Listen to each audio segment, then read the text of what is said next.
Hello there, the Bearded Burbler from down there, and today we're going to have a look at a few other things around in the Launceston area.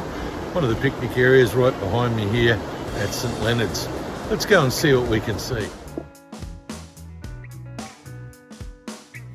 Situated past St Leonard's are the Coral Inn historic fish ponds and recreational area, where people can go to have a bit of a swim, relax on the edge of the bank of the river, and it is on a bend there which does allow for some tranquil water as well. It's fed by a rocky gorge which is quite magnificent to look at, and it is exceptionally beautiful.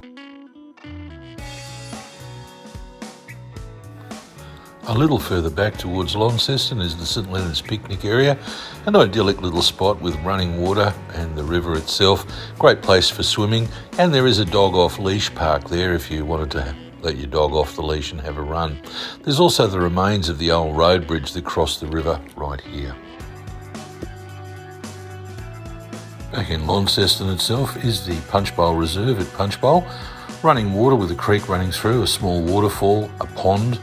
A lot of bird life in that park, and of course one other thing, these magnificent standing stones. Very mysterious, worth a look. That was pretty interesting. Let's just see what else we can find today.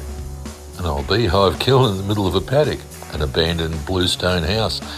There are a lot of these abandoned places throughout Tasmania.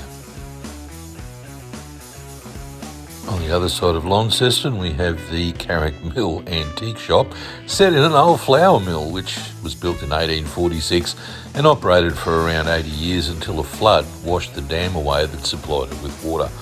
But truly, this bluestone building is incredible to see.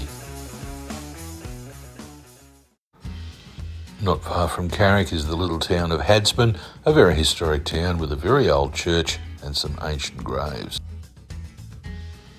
If we head back to Launceston CBD into the legal precinct on Cameron Street, you can see these magnificently restored terrace houses.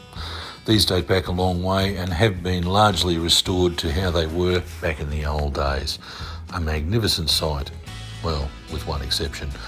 But they are very, very old, very, very well presented and looking extremely good, even down to the purgatory floors out the front.